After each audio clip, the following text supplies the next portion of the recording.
بەناوی خوای گەورە سڵاوتان لەبێت بینەرانی بەڕێز و خۆشەویست لە چەند ناوچەیەکی هەرێمی کوردستان بەتایبەتی لە پارێزگای دۆک دەستگیرکردن و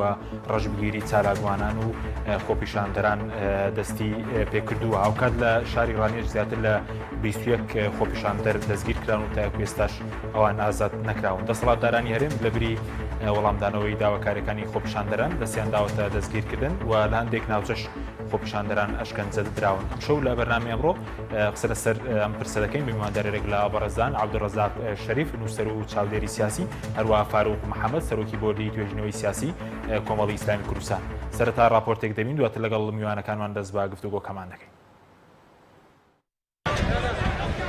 لە دوای خۆپیشاندانی چەند ڕۆژی ڕابردووی ناوچە جیاوازەکانی هەرێمی کوردستان چەندین چالاکوان و خۆپیشاندەر لەلایەن هێزانیەکان دەستگیر کراون و ڕوبەڕووی ئەشکەنجەدان بوونەتەوە. چالاکوانانی سنووری پارێزگای دهۆک ئاماژە بەوە دەکەن زیاتر لە 50 چالاکوان و مامۆستای ناڕازی لەلایەن هێزانیەکان دەستگیر کراون و بەشێکیشیان بارودۆخیان خراپە و ئەشکەنجە دراون. فاروق عومەر یەکێکە لە چالاکوانەکانی پارێزگای دهۆک ماوەی چەند ڕۆژێک لەلایەن ئاسایشی پارتیەوە دەستگیر کراوە و پاشان بەهۆی تێکچوونی دۆخی تەندروستیەوە ئازاد کراوە ئێستا لە نەخۆشخانە خراوەتە ژێر چاودێریەوە. لەبارەی دۆخی تەندروستیەوە خەتاب عومەر برای فاروق عومەر ئاشکرای کردووە براکەی بەبێ بڕیاری دادگا دەستگیر کراوە ماوەی 2 ڕۆژ لە زیندانی تاکە کەسیدا بووە و ئەشکەنجە دراوە و بێ خواردن و بێ ئاو هێڵدراوەتەوە بە جۆرێک تەندروستی بە تەواوی تێکچووە. لای خۆشیەوە نیاز عەبدوڵڵا نووسەر و ڕۆژنامەنووس دەڵێت ئەو ڕەشبگیریەی دەستگامنیەکانی پارتی دیموکرات لە هەولێر و دهۆک ئەنجامی دەدەن لە سایی بێدەنگی حیزبە بەشدارەکانی دیکەی کابینەی نۆ بەڕێوە دەچێت و چاوپۆشی لێ دەکرێت. بە پێی زانیاریەکانیش لە دوای خۆپیشاندانی چەند ڕۆژی ڕابردوو لە قەزای ڕانیە زیاتر لە 21 خۆپیشاندەر لەلایەن هێزانیەکانەوە دەستگیر کراون و تا ئێستا ئازاد نەکراون. کەسوکاری خۆپیشاندەرە دەستگیرکراوەکان ئەمڕۆ سەردانی بەڕێوەبەراتی پۆلیسی ڕانیەیان کردووە بۆ دیاریکردنی چارەنووسی دەستگیرکراوان، بەڵام پێیان ڕاگەیاندراوە لای پۆلیس نین و ڕەوانەی شاری سلێمانی کراون. بەشێکیش لە خۆپیشاندەرە دەستگیرکراوەکانی ڕانیە تەمەنیان لە خوار 18 ساڵەوەی و تا ئێستا نازانرێت لەکوێ زیندانی کراون. دەستگیرکردن و ڕەشبگیری خۆپیشاندەران لە ناوچە جیاوازەکانی هەرێمی کوردستان کاردانەوەی نێودەوڵەتی بە دوای خۆی داهێنا. دوایەوەی ڕۆژی هەینی ڕابردوو 6 پەرلەمانتاری عێراق لەسەر توندوتیژی دژ بە خۆپیشاندەرانی زاخۆ نامەیەکیان ئاڕاستەی نێردەینەتەوە یەکگرتووەکان لە عێراق کرد. ئەمڕۆ پرسەکە گەیشتە کۆبوونەوەی ئەنجومەنی ئاسایشی نێودەوڵەتی. لە کۆبوونەوەی ئەنجومەنی ئاسایشی نێودەوڵەتیدا جێنین هانز بلاسخارت نوێنەری نەتەوە یەکگرتووەکان لە عێراق ڕایگەاند. لە هەرێمی کوردستان دەستگاکانی ڕاگەیاندن دادەخرێن خۆپیشاندانەکان سەرکوت دەکرێن. نوێنەری نەتەوە یەکگرتوەکان لە عێراق وتیشی لە هەرێمی کوردستان هاوشێوەی شوێنەکانی تری عێراق شەفافیەت ڕوبەڕووبوونەوەی گەندەڵی چاکسازی بنەڕەتی پێویستێکی گرنگن،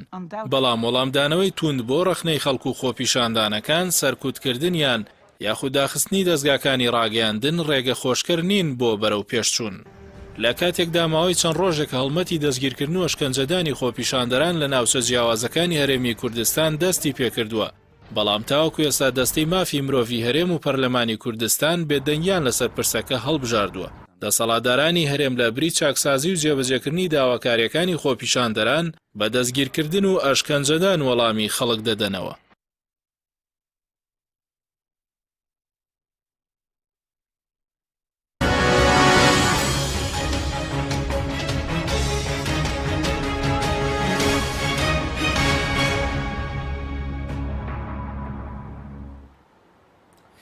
جارێکتر سڵاوتان لەبێت بینێرانی بەڕێز، سوپاس بۆ میوانەکانمان بەخێر بێن، سوپاس بۆ ئامادەبوونتان. کاک عەبدوڕەزاق لە بەڕێستانەوە دەست پێ بکەین. دەمەوێت سەرنجی بەڕێز بزانم لەسەر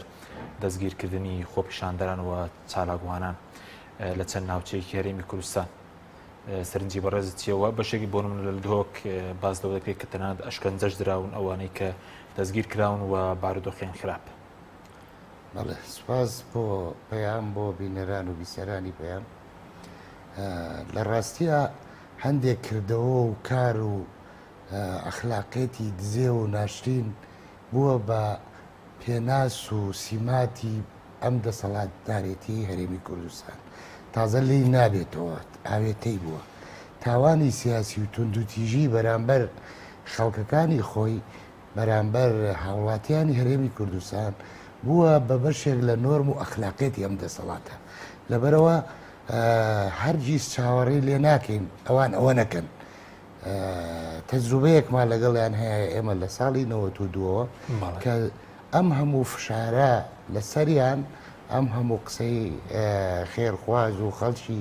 دڵسۆز لەسەریان ئەوان تەماشاکەی ساڵ بە ساڵ ئەم سیفەتە تیانە ئەم تاوانی سیاسیە ئەم توندتیژیە بەرامبەر بە خەڵک و خۆپیشاندەرانیش لە ناویاندا بووە بە بەشێک لە سیفەت و ناسنامەیان لە حقیقەتە باشە بەس پێ دوایە لەسەر دەمێم کابینەی توندتیژەکان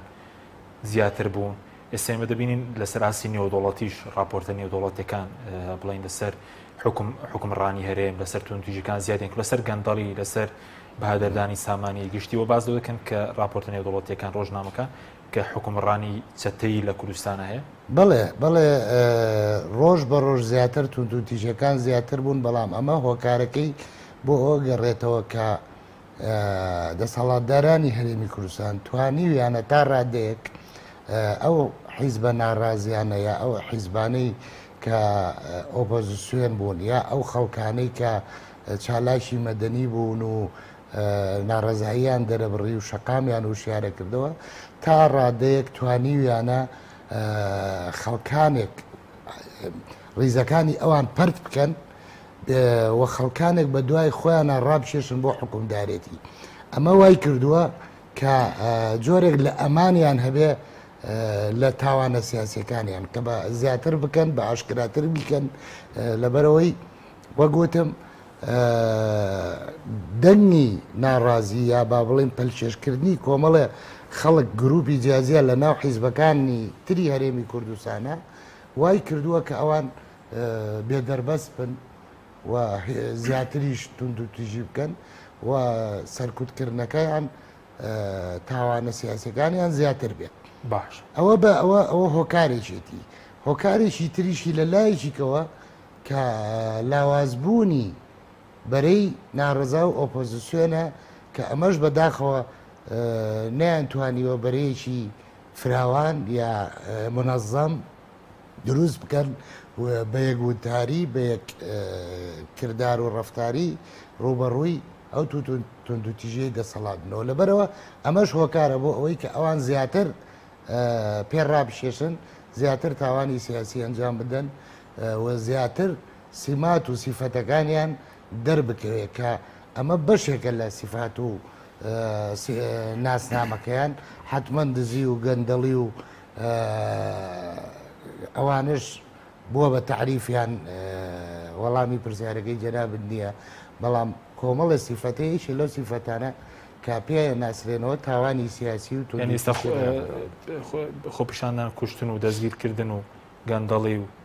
بنە دەرەوەی پارەمووی ئاساییە بووە بە سیفەت لای دەسەڵاتدارە بەڵێ نۆرمێکە کە نەئەتوانن وازی لێبێنن و وای کردووە کە پێگەکەیان بەمەش پارێزراوێ پێگەیان بەچی بەگەندەڵی بە توندتیژی بە گەندەڵی بە پارە کۆکردنەوە بڵێ ئەمە پێگەی ئەوانی لە هەرێمی کوردستانە بەهێزتر کردووە و پەیوەندیەکانی ئەم ناسنامانە پەیوەندەکانی ئەم کایانە ئەم کایە دزێ و ناشرینانە ڕێک خراوە لە ناو خۆیانە لە ناو ئەو حیزبانەشە کە مشارەکە ئەکەن لەگەڵیانە سپاس دەکەم ماوەستە جەنابیشت بەخێربی دەمەوێت سەرنجی بەڕێزیش بزانم لە هۆکاری چێکە دەسەڵاتدارانی هەرێم لە بری وەڵامدانەوەی داواکاریەکانی خەڵک هەمیشە بە سەرکوتکردن بە دەستگیرکردن باشکەنجەنان وەڵامی خۆپیشاندانەکان دەدەنەوە ئەن هەندێک خۆپیشاندە دەستگیر کراون هەندێک ناوچە کاڵیشیان نەکوتاوەتە سەر هیچ بارەگایەکی حکمی یاخود بڵین حزبی بەڵێ بەناوی خۆی گەورە میوان سواز وزارەتەوە سلااوز بۆ بینێرانی کەناڵی ئاسمانی پێیان دیارە سەرتامێ بێ بزانین کە خۆپیشاندانی ئاشتیانە مافێکی ئاسایی و یاسایی هەموو حاڵەتێکە لە کۆی دنیاوە بە هەرێمی کوردستانی شەوە بە ئەمە بە یاسا ڕێکخراوە پێویستە ڕێزی لێبژیرەوە خەڵک کە دەیە سەر شەقام بۆ داواکردنی ماف بۆ داواکردنی ئازادی بۆ مافێکی هەیە کە داوای ئەکا پێویستە دەسەڵات گوێ لەم داواکاریەکانیان بگرێت گوێ لە بەدەم داوای خۆپیشاندەرانەوەی بێتەوە بەڵام بەداخەوە ئێمە لێرە خستاڵانە بگرە ئەوەی کە جێی نیگەرانی ئەمە سا بەسەد لە هەڵکشانەیە کە بە شێوەی توندتیژی وەڵامی خۆپیشاندان دەدرێتەوە یاخود بەدەم داوای خەڵکی خۆپیشاندەرەوە نایە دەسەڵات گەستێکی خۆپشان داوای چێکە داوای مافەکە داوای ئازادیەکە داوای موچاکە داوای چاکسازیەکە بەڵام کاتێکە دەسەڵات بەدەم چاکسازیەوە نایەت بۆ مانای کە چاکسازیکردن بە مانای مەرجی هێواشی خۆی لێگەداتەوە بۆ مانای کە کاتێکە بێ ژیانێکی شایستە بۆ خەڵک فراهەم بکە ئەبێ ئەو کاتێک بێت بڕمونە نەعەدالەتی نێڵێت ئێوە لەسەر بنەمای نەعەدالەتی گەیشتووە بە ئەمڕۆ کە دەسەڵاتی قۆڕق کردووە سەکوتی خۆپشاندرانەکە کاتێککە بێ چاکسازی بکە کاتێ بێ موچەی بندیوارەکانی خۆی بڕێ گە بێ بەدەم داوای خەڵکو و شەقام و جەماوەڕەوە بێت کاتێککە بڕینی موچەی بندیوارەکانی خۆی هێواش مانای لاوازبوونی خۆی ماناوی کەیتر هێزێک نامێنێت تو یاخۆ خەڵکانی لە دەوری نامێنێت کەیتر دیفاعی لێ بکە و خۆپشاندرانی بۆ سەرکوتکە و دەسەڵاتەکەی زیاتر تامان بە وەهمی خۆی زیاتر دەسەڵاتی بۆ بچەسبێنێ بۆیە لە بەرامبەر ئەوەی کە ڕێگەیەکی دروست بگرێتە بەرکە گوێ لە خۆپشاندران بگرێ گوێ لە هاوڵاتیانی خەڵکی کوردستان بگرێ بەداخەوە دێ ڕێگەیەکی خراپی هەڵبژاردووە کە دوجار بە شکست بەسەر ئەزمموی حکومڕانی هەرێمی کوردستان دەشکێتەوە پێ دوای وها کێشەی ڕاستی ئێستا گەندەڵکار بارەزووی خۆی بڵێن گەندەڵی دەکە سامانی هەرێم تاڵان دەکە کەس لێ پرسیون لەگەڵ ناکە بەڵام خۆپشاندەرێک کاتێک کە داوای موچەکەی خۆی دەکات لە برسانات و سەرجادە تەقەی لێ دەکرێت بڵێن هاوکێشەکە ئاوا ڕوونە لە کوردستانە بەڵێ دیارە کە تۆ گەر لێپرسینەوە لە گەندەڵکار چۆن نەکرێ بێگومانە بێ موسسی قانونی بیکەوە بە یاسا بکرێ باشە ئەمڕۆ ئەبین یاسا چێتە حکومی پێوەکە چێوەکو مادێکی مەتاڵی یاسا دەکشێنە لە بەرژەوەندی خۆی بەکاری دێنێ لەبری یاسا بۆ دژادیکردنی گەندەڵی و خستنە بەردەمی دادگای گەندەڵکاران و ئەوانەی کە دەستیان هەیە لە نەهامەتی خەڵکی کوردستان بۆ ئەوان بەکاربهێنرێ بە پێچەوانەوە ئەمڕۆ بینی یاسا بەداخەوە بۆ سەرکوتکردنی خۆپشاندران بۆ دەمکوتکردنی یاخۆی بۆ بێدەنکردنی ڕۆژنامەنووسان بۆ بێدەنکردنی پەرلەمانتاران بەکاردێنرێ ئەبین لێ هەڕەشاگرێک کە ئەوانەی کە خۆپشاندانیان کردووە کە بە شەردێک کە خۆپشاندانی مەدەنیانە ئاشتیانە کە داواکردنی مافە وەکو تۆمەتبار یا هەنجاوەکو تاوانبار لە قەڵم دەدرێن و بانگەتوی ئاژاوەگیر کە دەڵێن دەیاندین بە دادگا بە پێچەوانەوە دەبووە گەندەڵکاران کە ئەوەی دەستانی لە نەهامەتی خەڵکی کوردستانە لە بەهەدەربردنی سامان و داهاتی سەرزەوی ژێرزەوی ئەم وڵاتەدا ئەبووە یاسا بەکار بهێنرایە بۆ خۆشگوزەرانی بۆ سەسپاندنی عەدالەت بۆ بەگژاچوونەوەی گەندەڵی و گەندەڵکاران بەڵام بێگومان بەداخەوە لە سایی ئەم کابینێ نوێدا و بگەوتمان ساڵ بە ساڵەمە بەرەو هەڵکشان و بەرەو ئاڕاستێکی خراپتر دەڕواکە نێم کابینێ زیاتر ئازادەکانی بەرتەسە کردوەوە چونکە خۆی لە کارنامەکەی باسی فراوانکردنی مەودای ئازادی ڕادەربڕین خۆپیشاندان دموکراسیەت دەکات ئێمە پێچەوانە بۆتەوە ئێمە توانین کە بڵین لە خلالی 20 ساڵی ڕابردووە ئەمە قۆنا بە قۆنا هاتووە و بەداخەوتن تا دیێ لە هەڵکشانە ئەبین ئەم کابینەی زیاتر ملکێکی ئەمنی پێوە دیارە ئەم کابینەی زیاتر یاسا بەکاردێنێ بۆ دەکردنی خەڵک و بۆ سەرکوتکردنی خۆپشاندران و بۆ ڕۆژنامەنووسان لەوانی ڕابردووە بکمان هەبووە بەڵامتوان لەم کابینی زیاتر ڕێژی داوە بۆچی لەم کابینەی زیاتر زیادی کردووە بەڵێ ئەم کابینەیە بەڕاستی لاوەڵۆ کاتە سەر یاخود بڵێن کە سوێندی یاسایی خوار و کەمتمانی پێجا کۆمەڵێک بانگەشەی جوانی بە یاخود دروشمی جوانی هەڵگرت لە چاکسازی لە شەفافیە لە سەرۆربوونی یاسا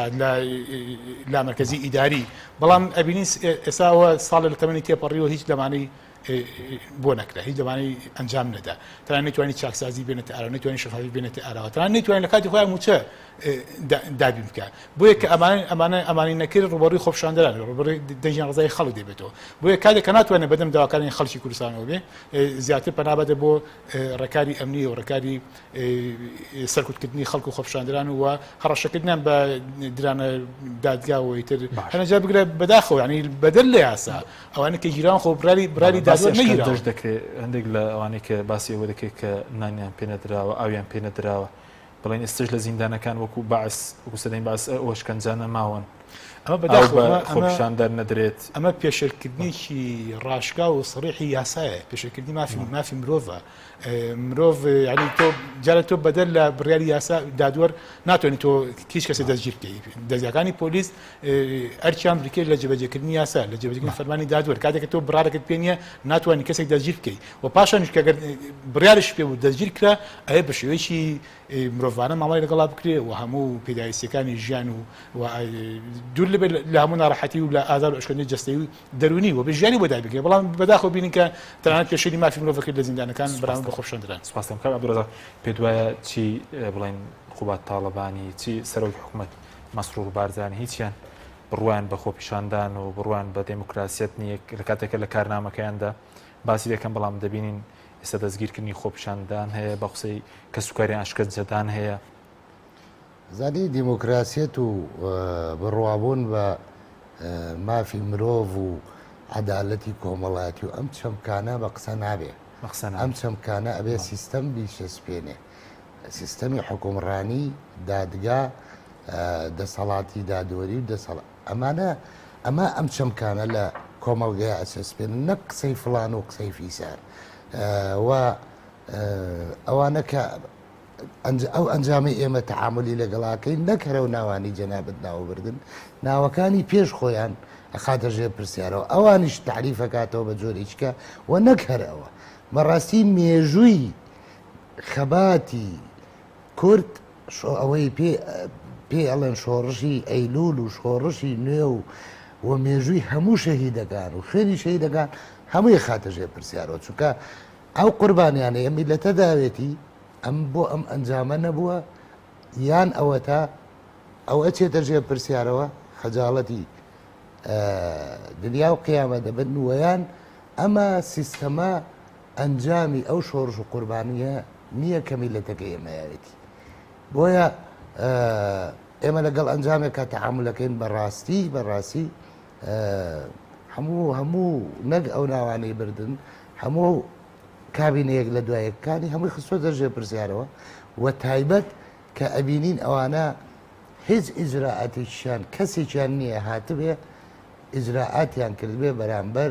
ئەوانەی لە یاسا لایەن داوە ئەوانەی گەندەڵیان کردووە ئەوانەی ئەم میلەتیان تووشی ئەم بەدبەختیە کردو هیچ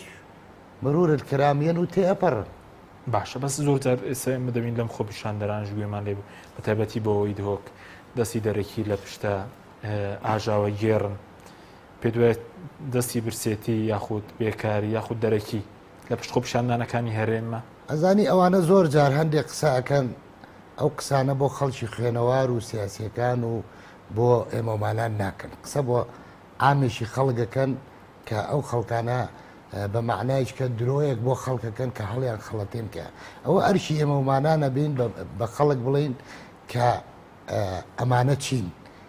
کە ئیشمان لەگەڵا کردوون کە هەوڵمان ناوە لەگەڵ یانە چاکسازی بکەن کە هەوڵمان ناوە حکومدارێکی تەندروست بکەن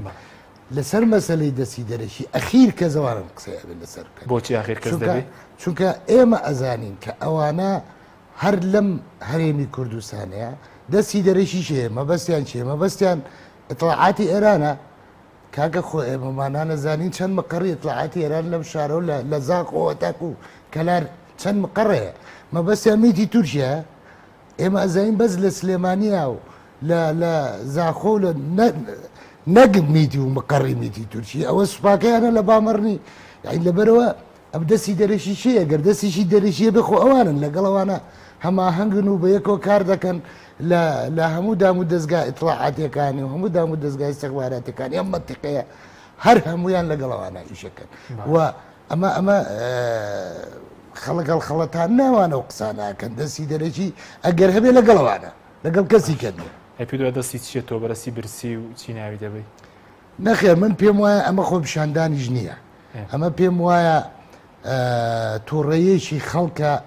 لەمان پێیان ئەڵێن بڕۆن ئەم تووڕێیە لە ئەنجامی ئەو حکومدارەتی ئەوانە هاتوۆتە هەرەوە ئەمە خەڵچێک چکە تەماشاکە شێوازی خەڵکەکە فیەکانی کە لە سەرجادەن ئەوەی کەیت خۆ پێیان ناڵێن ئێمە مساڵەحە لەگەڵێەوەیەکەن خۆ نەهاتووە بەس مامۆستا بێ و داوایەکی توێژەکەی خۆی هەبێ داوایشی دیموکراسیە بێ ویان بەس کرێکار بێ داوا مەتاڵیبێکیە بێ چین و توێژێکی کۆمەڵگە نین خۆپیشاندان بکەن و بێن ئەمە هەموو کۆمەڵگەیە هەموو کۆمەڵگە زۆر بە پێناسی بە تعریفێکی سادە کۆمەڵگە هاتووە پێیاڵێن ئێرحەل پیاڵێن بڕۆن لە مەزێ چکە حەلی پێنیەوە هاتوۆتە سەرجادە غێری ڕۆشتن نەبێ هەموو حەلەکانی تاقی کردوەوە هاتۆتە سەرجادە جگە لە ڕۆشین دەسەڵاتدارە هیچ حەلێکی ترمان نییە من بۆ خۆم بەش بە حاڵی خۆم بەش بە حاڵی خۆم من پێم وایە جگە لە ڕۆشتنی ئەمان کە ئەمانیش ئێمە با خەڵک غەڵەت تێنەگا ئێمە ناڵین حیزب و ئۆرگان و حکوم و دارێتی و ئەوە بڕوە ئەمانە کاکە هەموو کە زەزانی چه حکومەکە لەم کۆمەلگایە ئەوەی حکومەکە چەند بنەماڵەیەکی سیاسی و چەند دەسەنەخۆرێک و دار و دەستەیەکیانن ئەجینە ئەوانی تر ڕەنگە لا حەولە لا قووە توش بوون لەگەڵیانە هەتا کادر و ئەندام و هینەکانی خۆیان توش بوون لەگەڵیانە بە جۆرە لە جۆرەکان ڕەبتن پیانەوە کە ئەڵێن بڕۆن سیستەمەکە بڕوە حکومدارێتێکە بڕوە ئەم جۆرە گۆڕینی سیستەمەکە بە ڕۆشتنی ئەوان ئەکرێ خەڵکی ئێمە ئەوەندە مقاوماتی زیندووبوونەوە و هەستانەوەی تایە ئەکرێز لە هەفتەیەکە دەستورێک بنووسێتەوە کەوان 28 ساڵە بۆیان نەنووسراوەتەوە ئەگەر ئەمەش ڕێگەی ڕۆشتنیش هەڵنەبژێرن بەڕاستی ڕێگەی تر هەیە دەستوری عراق ڕێگەی بە خەڵکی عراق داوە کە ڕێگەی بە خەڵکی عراق داوە خەڵکی پارێزگاکان داوە چارەنووسی خۆیان دیاری بکەن بەچی دیاری بکەن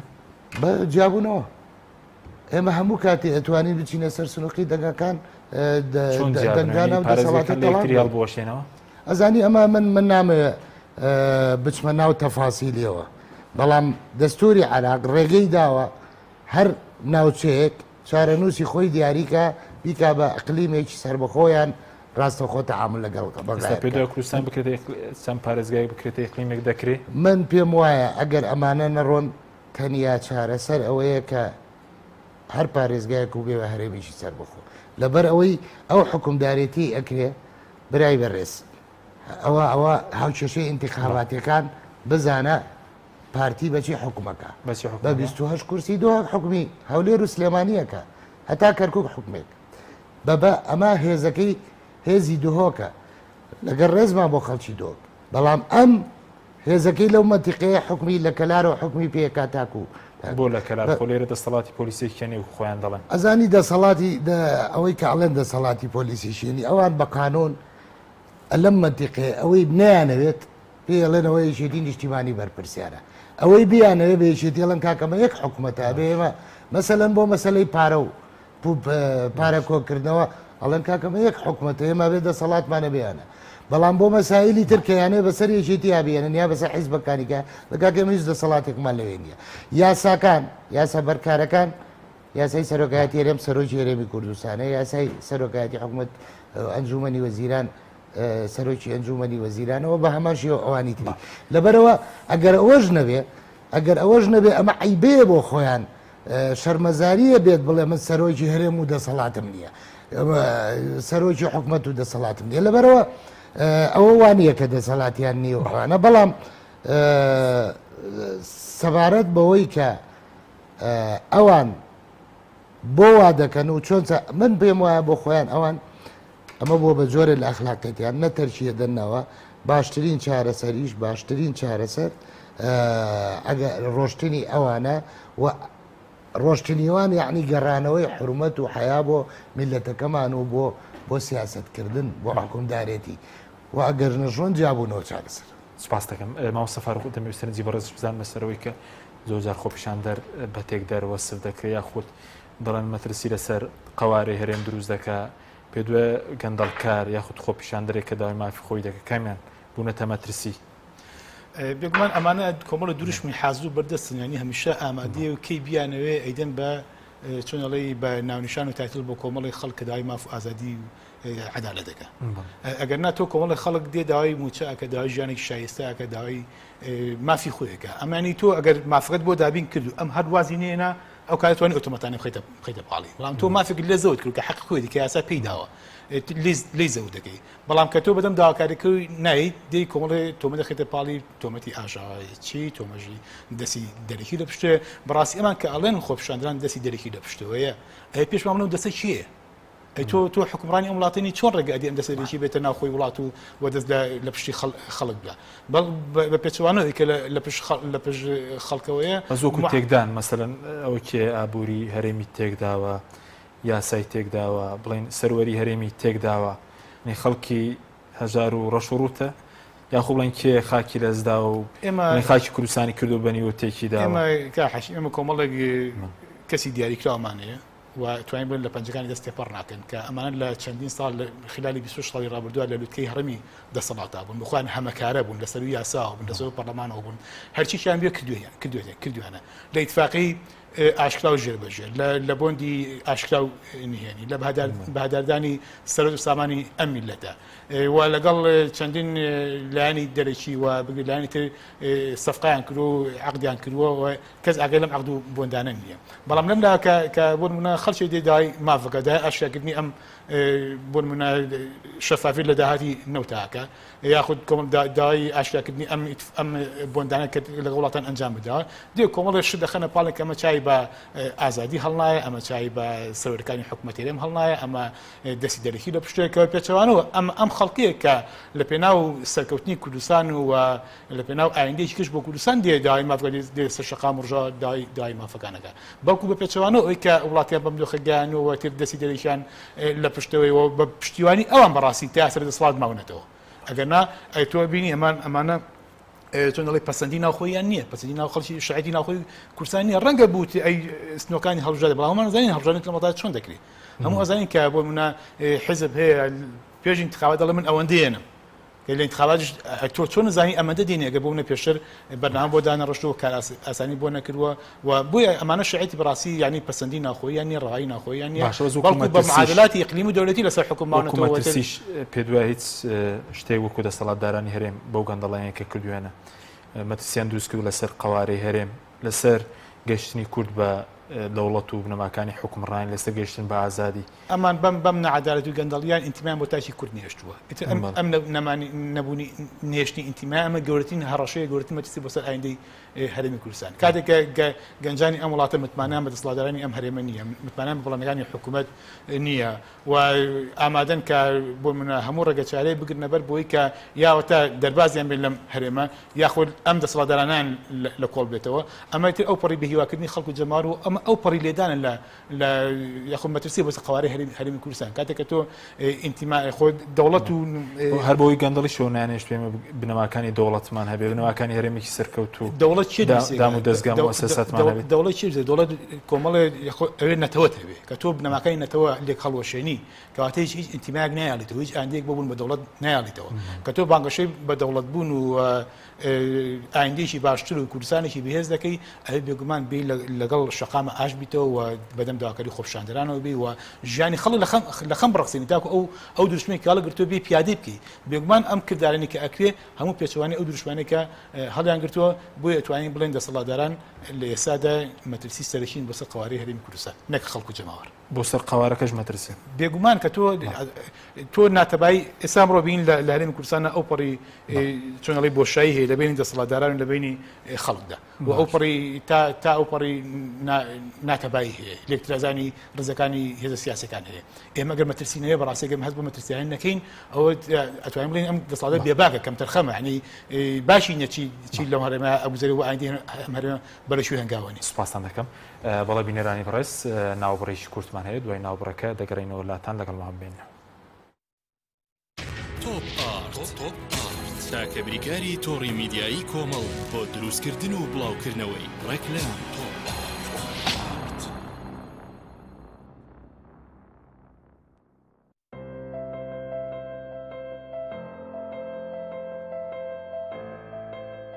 چونکە شیر لە ژیانی هەموماندا گرنگی خۆی هەیە من باشترین شیرم بۆ خێزانەکەم هەڵبژاردووە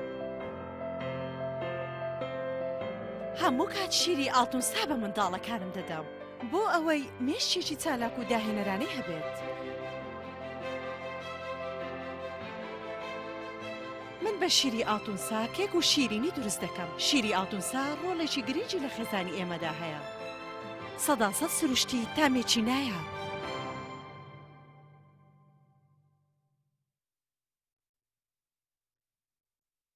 ئایا تا ئێستا کێشەی کارەبات هەیە؟ بێزار بوویت لە کێشەی کەمی کارەبا و بڕانی بەردەوامی؟ بە دوای کارەبایەکی بەردەوام و بێکێشە و تێچووی کەمدا دەگەڕێیت؟ ئەوە فانسی پاوەر سەرجەمە و کێشانەی بۆ چارەسەر کردویت بە دانانی سیستەمی سۆلار و وەرگرتنی وزە لە خۆرەوە با بەکارهێنانی باشترین مەوادی ستانداردی جیهانی کە سەرجەمیان گرنتی چەندین ساڵیان لەگەڵدایە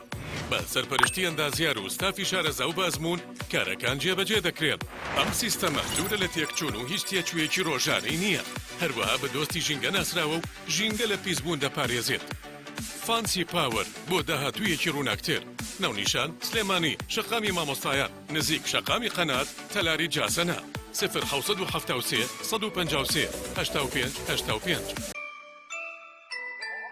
ئەم قڕاناوی چالاکە حەزی لە چپسێکی چاکە بۆیانینی لای تاکە زۆر تەندروستە و زۆر پاکە ئەم چەشناوی باریە حەزی لە چپسی نینیە نینی تامی سروشتیە هیچ چپسێک وەک ئەو نییە هەر جوانیش کوڕێکی جوانە حەزی لە ئاهەنگێرانە لە یادی لەدایک بوونەکەی چپسی نینی بوو هەڵبژار دەکەی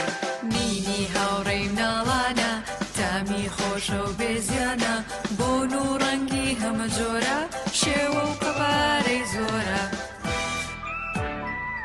گوشاری نینی تامێکی لە یاد نەکراو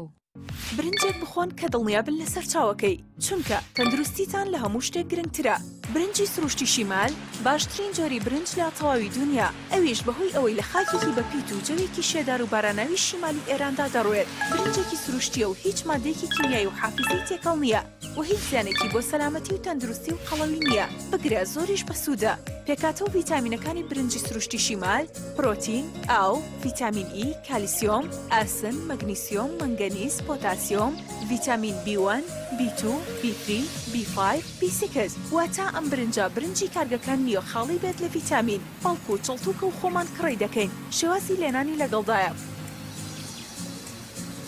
بۆ دەستکەوتنی برنجی سروشتی شیمال پەیوەندی بکەن بە 0970 353 27 27 هەر کات تاقیتان کردەوە خۆتان بڵاوی دەکەنەوە.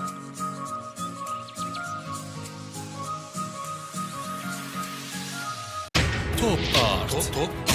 تاکە بریکاری تۆڕی میدیایی کۆمەڵ بۆ دروستکردن و بڵاوکردنەوەی ڕێکلام تۆپ ئارت.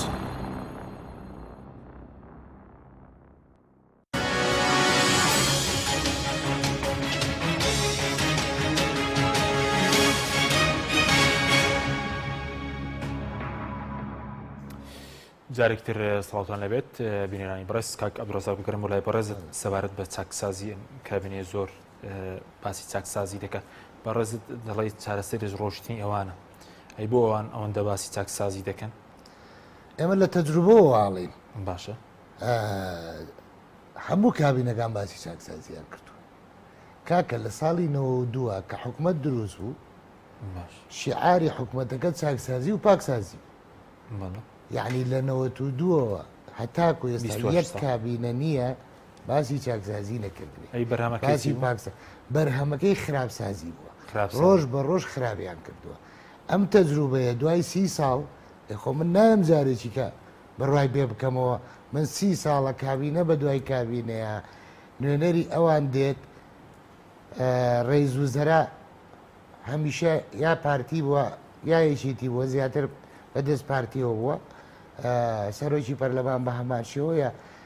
جومگە هەستیارەکانی حکومڕانێتی و هەمیشەژم قسەیان کردووە کاکە هەمووی ئەڵێ چاکسازی خۆ 30 ساڵ کاکەمە چاوەڕێی چاکسازی کەم 30 ساڵی تر کاتی ناوێت کاتی ناوێت چاکسازی ئەزانی چاکسازی ئیرادەیە ئێرادەی چاکسازی ئەکرێ لە 1 سەعاتە تۆ متمانە بە خەڵک ببەخشی خەڵک متمانەت پێ بکە کە تۆ چاکسازیەکی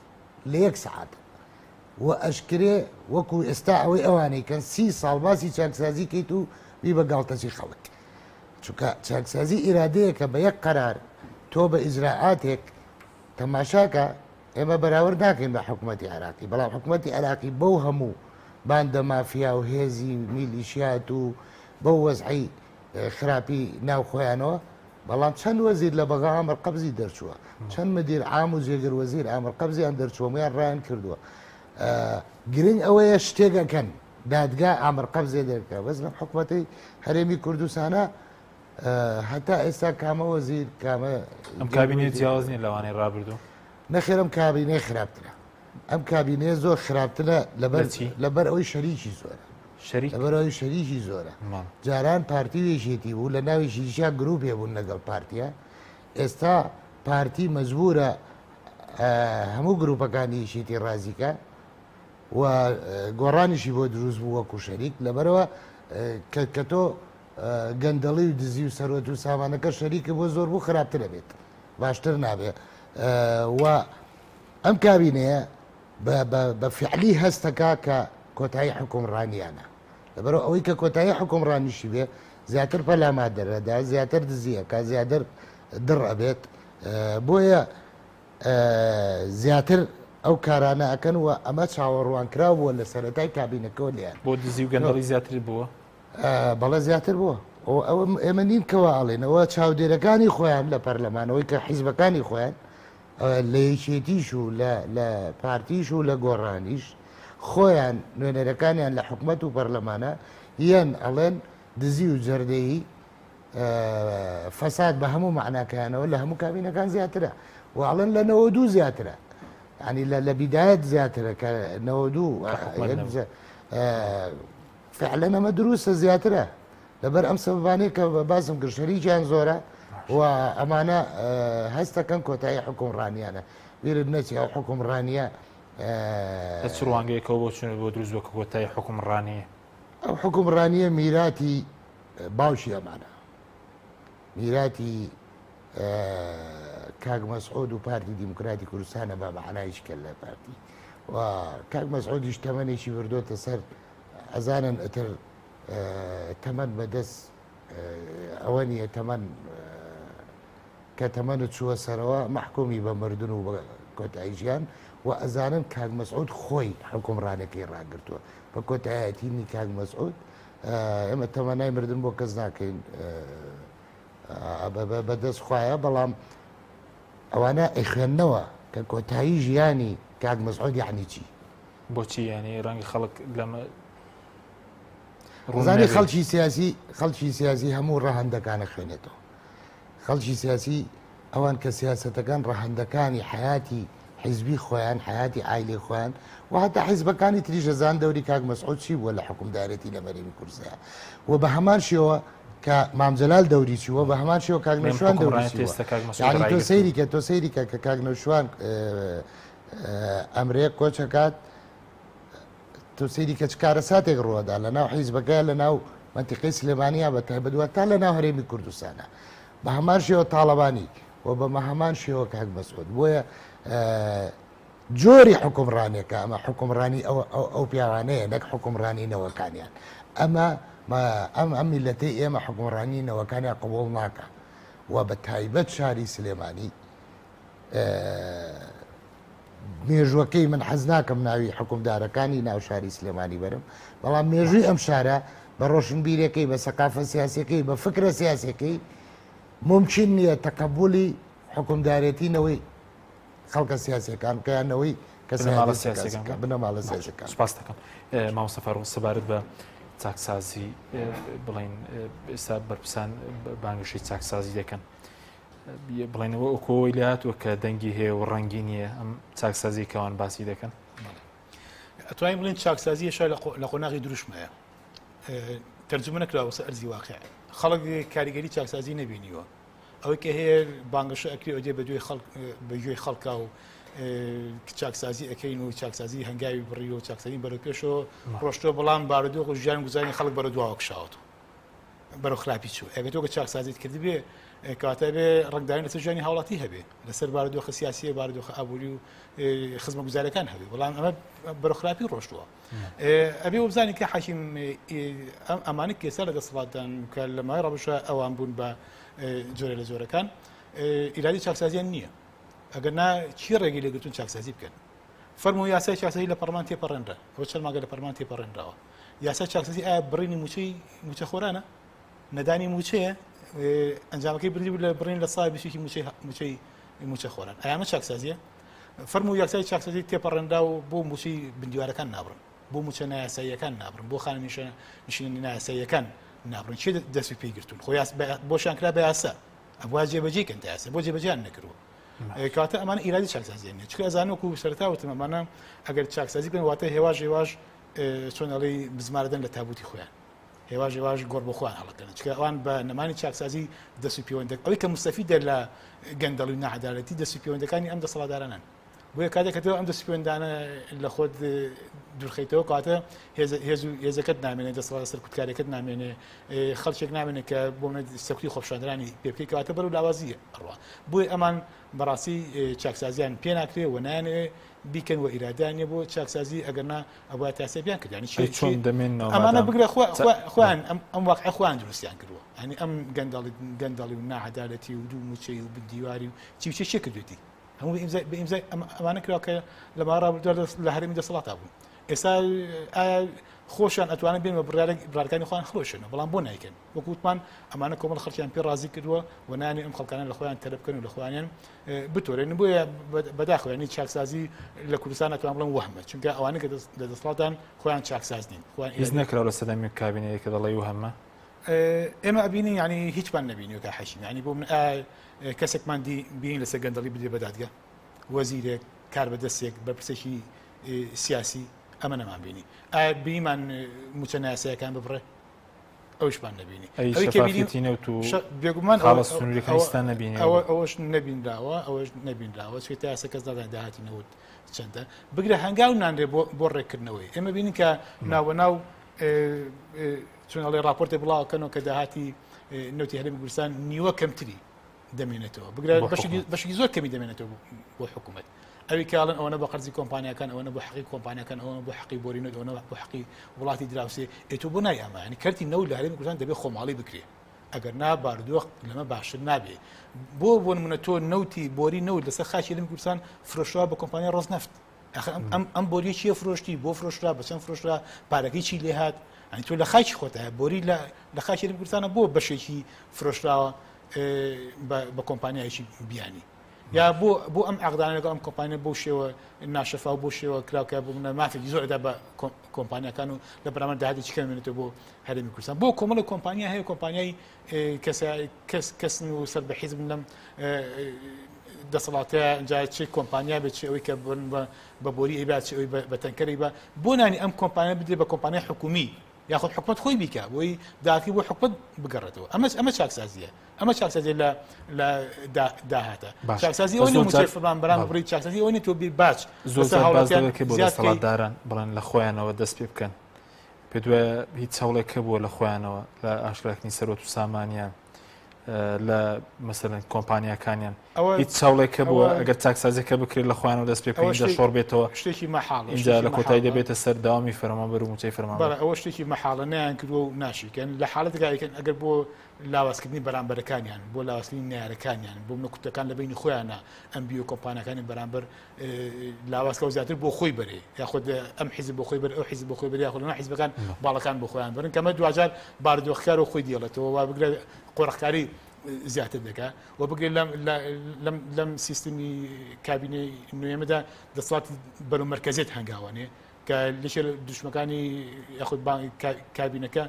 بەرنامە کابینەکە بتوو لە لامەرکەزی ئیداری بەڵام بەرەو مەرکەزیەتی زیاتر هەنگاوینەوە و بین لە بەرامبەرش ئەوەی کە خەڵک ئەخۆی حکومەندای ناوە چاکسازی بەرەمەکەیمان نبینی و هەوڵاتیان موچە لە کاتی خۆیان وەرناگرن موچە خۆران وە لێبڕین لە سای بیسێکیان لێبڕاوە بگرە پەتای کۆرۆنا بەڕاستی زیاتر سنوورەکانی دوو ئیداری لەم هەرێمە تۆختر کردەوە بینیمان لە خاڵە سنوورەکان چۆن تەنان نەخۆش نێتوانانی ئامبوڵاسی نێتوانانی بچێتە سنووری زۆنەکەی بەرامبەریا بەپێچەوانەوە کاتە ئەم دەسەڵاتە چاکسازی پێ ناکرێ و نایکات ئێستا خۆپیشاندن سەرکوت وکرێن دەسەڵات چاکسازی نەکە وەکو عەبدوڕەزاق دەڵێ بەڕۆشتن باشن ئەی چارەسەر چییە هیچ بەدیلێکی ترەیە بە کورتی سپاس بەڵێ بێگومان نانی خەڵک لەسەر شەقامە و خەڵک بەرەو هۆشیاری زیاتر ئەڕوا چۆنەڵی هۆکاری سەرەکی و ڕاستەقینە بۆ چاکسازی بریتبیە لە هۆشیاری خەڵک لە بەردەوامی داواکاریەکانی خەڵک لە قسەکردنی خەڵک وە لە ڕژانە سەر شەقامی خۆپیشاندران بەم سەرکوتکردن و بەم داپلۆسین و بەم گرتنانە نابێت خەڵک سال بێتەوە و ئەگەرنا ئەمانە وەکوتمان لە ناو خۆی هەرێمی کوردستان نانی بەو شێوە پەسەندیان نییە بەڵکو بە معادلاتی ئیقلیمی و دەولی ماونەتەوە بۆیە لە حاڵەتی بەردەوامی خەڵک بۆ بینیمە ئەمڕۆ نوێنەری نەتەوەیەکیەکان لەڕا لە UN باز لە سەوتکردنی خەڵک لە هەرێمی کوردستانەکە ئەمە گاندنی پەیامە بەڕاستی کاتە بەشێ توانین بڵێن لە ڕێی نوێنەرەکانی کوردەوە ئەنجا چێ لە بەغا بچی لە هەرێمی کوردستان بێ پەیامی خەڵکی خۆپیشاندەران دەکات بە کۆمەڵگەی نێودەوڵەتی و لە محافلی نێودەوڵەتی و ئەمە بێتە فشارێک بۆ سەر ئەنجارێککە بۆی ناچار بکرێن کە بەشێک یاخود تۆزە بەدەمدای خەڵکەوە بن ئەگەرنا لەسەر دەستی ئەم دەسەڵاتدارانە بەڕاستی بە ئاسانی چاکسازی نایێت. باش کابرۆزە کاتمان زۆر کەمەوە بەس سەبارەت بووی کە بەڕێز وتت ئەمانە دەوێت بڕۆن دەسەڵاتداران بەڵام بۆ چونێکی شەیە کە دەکرێت ئەم لەم دەسەڵاتدارە لە پاڵ ئەم دەسەڵاتدارە چاکسازیش بکرێت ببوون لە حکوومەتدا ببوون لە بڵین ناوەندەکانی تری بڕیاردا. من بۆ خۆم هیچ بڕوام نییە بەوەی کە ئەم حیزبانەی هەرێمی کوردستان بتوانن دەستور بنووسنەوە بتوانن دام و دەستگا و سیستەمی حکومڕانی تەندروست دروستکەن بتوانن دادگا سەر بەخۆن من بڕوام بەوە نیە ئەم حیزبانە بتوانن ئەمە بکەن و نەک بتوانن ناشیانەیە بیکەن ئەمە دیوێکی خوێنەوەیەکی هەوایە بەڕێی من بۆ شێوازی حکومڕانی و بۆ ماهیەتی ئەم حیزبانە من ئەوەی کە بینیمە لێیان و ئەی خوێنمەوە زۆر پێچەوانەیەمەیە ئەویش ئەوەیە ئەمانە کە حکومداری ئەەکەن جگە لەوەی تاڵانی جەردەیی چێ زۆر بەرێت چۆن و بۆ مانەوەش نەهاتوون خۆشیان بەڵام هەتا ئەو کاتە ئەمێنەوە چۆن ئەڵەی هەمووی ئەوشن هیچ ناهێڵن ئێستا سەیرەکەی بۆیە زیاتر پێوەی دیارە گەندەڵی و دزی و شتەکە لەم کابینەیە زیاتر دیارە لەبەرەوەی زۆر کەم شت ماوە بیبن مەسەەن بەشێک لە سێکتەرەکانی گەندەڵی و دزی زەوی و زارە مڵشی زەوی مڵشی گشتیە زۆر کەم ماوە سیرەکەی پارچەی قەتعا دۆزنەوە عەرزەیەکە دۆزنەوە لە ناوشار هەر سێ حیزبەکە پەلامارەیە بۆ کامیابێ چکە پێشتر هەموویان بردووە ئێستا سیرەکەی شەڕەکە یعنی زەوی شتێک نییە ئیسرات بکرێ زەوی شتێک نییە زەوی لە کوردستان خۆ ناتوانانی ئیزافە بکەی بۆیە کە پارچەیەک کە زەویەکی باشە دۆزنەوە سیرەکەی زۆر زیاتر لە جاران خراپتر لە جاران بە پەلەتر لە جاران پەلامارێن بە هەمان شێوە سێکتەرەکانی تری گەندەڵی هەر بەو شێوەیە بۆیە ئەمە ماهیەتی ئەوانە و حکومدارێکەشیان حکومدارێکی هیچ شەرعەتیشی نەماوە حکومدارێتی هێزە هێزەکەشیان بە سندوقەکانی دەنگدان ناتون مەڵێ بە سندوقی دەنگدان ئەزانی شەرعەت بە تەنیا سنووقی دەنگدان نییە لە ڕاستیە سنووقی دەنگدان پرسیاری زۆر لەسرە شەرعەتی حکومداری بە تەندروستی حکومدارێکی بەوەیە کە تۆ چ جۆرە حکومڕانیە دەکەی مەسەەن هەموو سیستەمە دیکتاتۆرەکانشە کابرای سەرۆک یە دەڵێەوە دەنگی خەڵکو و زەبر و زەنجێ زمینەیەکی خۆش کردووە خەڵکەکە لە ترسابێ لە برسابێ بچێ دەنگ پێ بە بەڵام ئایا شەرعەتی حکومداری لای من و تۆ کامەیە لای من ئەو تعریفی حکومدارێتی هەر کەس بیکە کە حکومدارێتیش تەندروست بێت لای کەمی دادگا سەر بەخۆ کاتم نەوە بەزوت شەڕەکە ئێستا لەسەر بەرسێنانی پارەی لە کابینەکە لایەنە بەشدار بکەن لەسەر چەکسازی نیە شەڕەکە نەخێر بە دڵنیاییەوە لەسەر زۆرتری چکەوە ئەوەی کەی بینین وایە سپاس دەکەم زۆر سپاس بۆ بەرەزان عەبدوڕەزاق شەریف نووسەر و ڕۆژنامەنووس و چاودێری سیاسی هەروە فاروق محەممەد سەرۆکی بۆردی توێژنەوەی سیاسی کۆمەڵی ئیسلامی سپاس بۆ بینەرانی بەڕێز سپاس بۆ هاوکارانم خواتان لەگەڵ